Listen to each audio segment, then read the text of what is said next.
अस्सलाम वालेकुम फ्रेंड्स, आप देख रहे हैं star technology 5G। Last video में हमने लॉजिक गेट स्टडी किए थे। आज की वीडियो में हम देखेंगे कि हम किसी भी प्रोजेक्ट को डिज़ाइन करने के लिए माइक्रो कंट्रोलर को चूज़ कैसे कर सकते हैं। तो चलिए वीडियो स्टार्ट करते हैं। How to choose a microcontroller depend on the size of the project. जब भी आपने कोई प्रोजेक्ट डिज़ाइन करना है तो उसके लिए सबसे पहले आपको उसका साइज़ पता होना चाहिए। भी आपने कौन से साइज़ का प्रोजेक्ट डिज़ाइन करना है, भी उसको आप फ्यूचर में रीयूज़ कर सकते हैं या अपने फ्यूचर में उसको अपडेट कर सकते हैं या अपग्रेड कर सकते हैं, उसको मज़ीद फ़ीचर उसके अंदर ऐड कर सकते हैं या नहीं कर सकते। उसके बाद आपको नंबर ऑफ़ अमाउंट ऑफ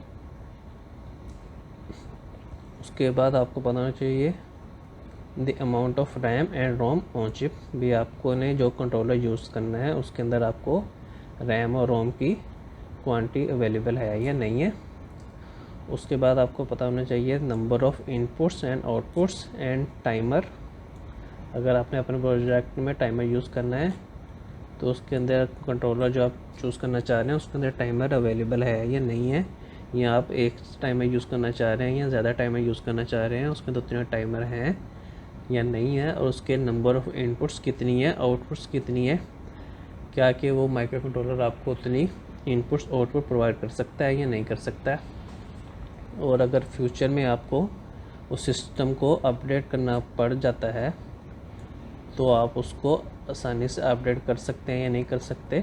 जैसा कि आपने अक्सर देखा होगा, बहुत से मदरबोर्ड के ऊपर बहुत से कंपोनेंट सोल्ड नहीं किए होते। वो इसीलिए नहीं किए होते क्योंकि जब भी कोई बोर्ड डिज़ाइन किया जाता है उसको फ्यूचर में अपडेट करने के लिए बहुत सा डिज़ाइन पहले से उसके ऊपर तैयार कर दिया जाता है, ताकि इनको इन फ्यूचर अगर कोई अपडेट करना पड़े तो उनको बोर्ड डिज़ाइन ना करना पड़े, सिर्फ उसके ऊपर नए कंपोनेंट लगाने पड़े और वो बोर्ड हमारा अपडेट सिस्टम बन जाए। और उसकी पावर कंजप्शन कितनी है और उसका पैकेज आपने कौन सा यूज़ करना है, आपने असेंबली टाइप यूज़ करना है, डीप पिन यूज़ करना है, और कॉस्ट पर यूनिट। ये कॉस्ट पर यूनिट बहुत फैक्ट करती है। ऐसा ना हो कि आप ऐसा प्रोजेक्ट बना लें जिसकी कॉस्ट आपके एक्चुअल कास्ट को क्रॉस कर जाए और वो आपको लॉस का ज़रिया बन जाए आपके लिए। तो आपने इन तमाम चीज़ों को अपने ज़हन में रखना है किसी भी प्रोजेक्ट को डिज़ाइन करने से पहले। और उसके बाद आपने देखना है availability of software development tool. भी आप कोई भी कंट्रोलर जो यूज़ कर रहे हैं उसका कंपाइलर आपके पास अवेलेबल है। जैसा कि मैं जो यूज़ करता हूँ वो केल है, ये 8051 के लिए बेस्ट है। और उसके बाद MP लैब है। MP लैब जो से आया माइक्रोचिप के लिए ज़बरदस्त सॉफ्टवेयर है। उसके बाद असेंबलर है, डीबगर है, प्रोग्रामर है। ये सारी की सारी चीज़ें आपने अपने ज़हन में रखनी है कोई भी कंट्रोलर को चूज़ करने से पहले। ये तमाम सॉफ्टवेयर आपके पास पहले अवेलेबल हों, उसके बाद ही आप कोई कंट्रोलर चूज़ करें। वाइड अवेलेबिलिटी या reliable source of micro controller. Micro controller की मार्केट में बहुत ज़्यादा अक़साम अवेलेबल हैं। आप कोई भी कंट्रोलर चूज़ कर सकते हैं, लेकिन हम जो कंट्रोलर यूज़ करेंगे वो है 8051। ये एक बहुत ही चीप माइक्रो कंट्रोलर है। ये आपको मार्केट से आसानी से मिल जाता है और ये स्टडी पर्पज़ के लिए बहुत कॉमन यूज़ हो रहा है। 8051 फैमिली है largest number of multiple source. इसके बहुत से सोर्सेज हैं, वो आप कहीं से भी कोई सा भी चूज़ कर सकते हैं। ये इसको सबसे पहले इंटरनेट इंट्रोड्यूस किया था। उसके बाद एटमल का भी आता है, एटमल का भी काफ़ी यूज़ होता है। फ़िलिप्स है, AMD है, इन्फिनियन है, मात्रा है, डेल सेमीकंडक्टर है, मैक्सिमम है। ये तमाम के तमाम सोर्सेज इसके माइक्रो कंट्रोलर 8051 के अवेलेबल है मार्केट में, आप कोई भी इनमें से परचेज़ कर सकते हैं। सबसे पहले जो 8051 है, ये इंटेल ने इंट्रोड्यूस किया था 1981 में, यानी कि इसको 39 ईयर हो चुके हैं। तो ये अभी तक मार्केट में अवेलेबल है, तो ये अभी तक बहुत से प्रोजेक्ट में यूज़ हो रहा है। ये 8051 इज़ एन 8 बिट प्रोसेसर। ये 8 बिट का प्रोसेसर है, ये एक वक्त में से 8 बिट को प्रोसेस कर सकता है। ऐसा नहीं है फ्रेंड्स कि ये इसको 39 ईयर हो चुकी हैं कि ये मार्केट बहुत ओल्ड हो चुका है। ये कंट्रोलर अभी तक बहुत बड़ी बड़ी प्रोजेक्ट के अंदर यूज़ हो रहा है। ये डिपेंड करता है कि आप सॉफ्टवेयर किस लेवल पे जाके राइट करते हैं, उसके बाद आप हार्डवेयर के लिए कैसा डिज़ाइन करते हैं। जितना अच्छा सॉफ्टवेयर आप डिज़ाइन करेंगे और हार्डवेयर डिज़ाइन करेंगे, ये उतना रिलायबल आपको रिज़ल्ट प्रोवाइड करेगा। The 8051 has 128 byte of RAM. इसके अंदर 128 बाइट की रैम है, 4K bytes on chip, 2 timer हैं, 1 सीरियल पोर्ट है, 4 इनपुट आउटपुट्स पोर्ट हैं इसकी, ईच 8 बिट वाइड। इसके अंदर 4 इनपुट आउटपुट्स हैं और हर पोर्ट जो सी है 8 बिट वाइड है, यानी 32 पिन होती है इसकी, जिसको हम as a input output use कर सकते हैं। उसके अंदर 6 जो सी हैं वो इंटरप्ट सोर्सेस हैं। The 8051 is a subset of 8052. The 8031 is a ROM-less. Add external ROM to it, you lost 2 ports and leave only 2 ports for input-output operation. ये 8051 के बाद 8052 भी आया है मार्केट में, उसके बाद 8031 भी आया, इसके अंदर रोम नहीं होती। ये उनका थोड़ा सा कंपैरिजन लिखा हुआ है।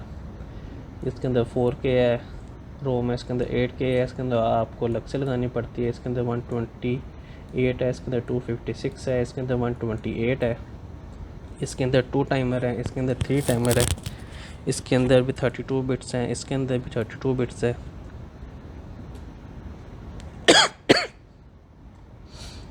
तीनों के अंदर एक एक सीरियल कॉम है और इसके अंदर 6 इंटरप्ट हैं, इसके अंदर 8 इंटरप्ट हैं, इसके अंदर भी 6 इंटरप्ट हैं। ये 8051 का एक इंटरनल आर्किटेक्चर है। ये देखिए, ये इसका एक CPU है।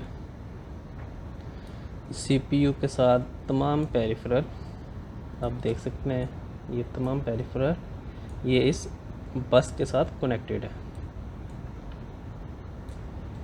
ये इसका इनपुट आउटपुट है, बस कंट्रोल है, ये ऑसिलेटर सर्किट है, ये इसके इंटरप्ट कंट्रोल है, ये टाइमर है।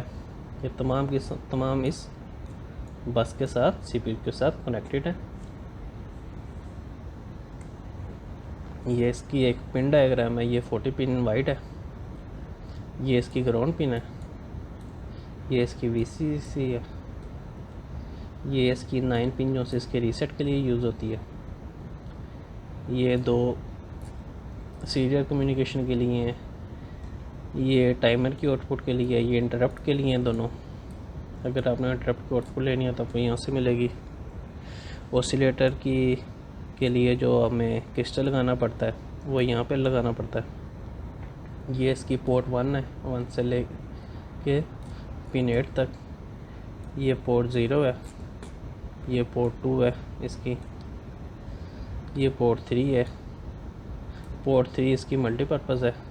ये बहुत कम हम इसको इनपुट आउटपुट यूज़ करते हैं, ज़्यादातर हम पोर्ट 1, पोर्ट 2 और पोर्ट 3 ही यूज़, पोर्ट 0, पोर्ट 1 और पोर्ट 2 ही यूज़ करते हैं।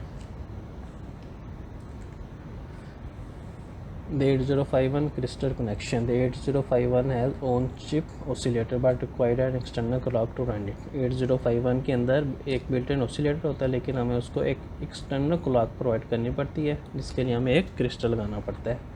अब crystal connected to its pin 19 and 18। ये इसके पिन 19 और 18 पे ये क्रिस्टल लगाया जाता है।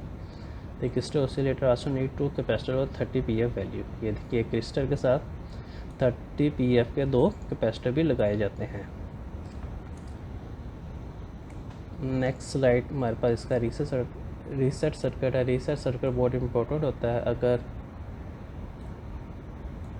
ऐसा हो कि आपका सर्किट चलते चलते हैंग हो जाए तो उसके अंदर रीसेट की ऑप्शन होती है।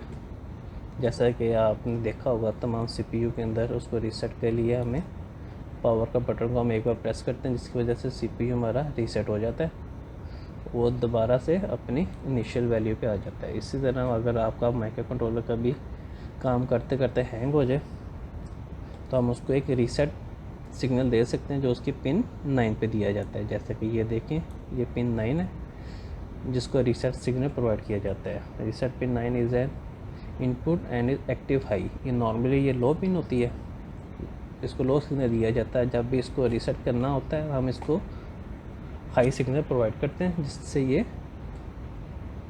माइक्रो कंट्रोलर को रीसेट कर देता है। ये देखिए, ये इसके दो तरह के सर्किट यूज़ किए जाते हैं, पावर ऑन रीसेट और ये एक स्विच के साथ reset, power on reset with debouncing. ये देखिए कि पावर ऑन रीसेट के अंदर, ये देखिए पावर ऑन रीसेट के अंदर जब इसको पावर दी जाती है ये यहाँ से इसको एक रीसेट का सिग्नल सेंड होता है पिन नंबर 9 पे, और उसको दोबारा अगर रीसेट करने की ज़रूरत पड़ती है तो हमें इसकी पावर को ऑफ करके ऑन करना पड़ता है, जो उसको दोबारा रीसेट का सिग्नल भेजता है। और इस सर्किट में हमें एक स्विच ऐड कर देते हैं। ये एक तो पावर ऑन पे रीसेट का सिग्नल भेज देता है, और दूसरा अगर कभी हमें रीसेट करने की ज़रूरत पड़े तो हम इस स्विच के ज़रिए हम इसको रीसेट कर सकते हैं।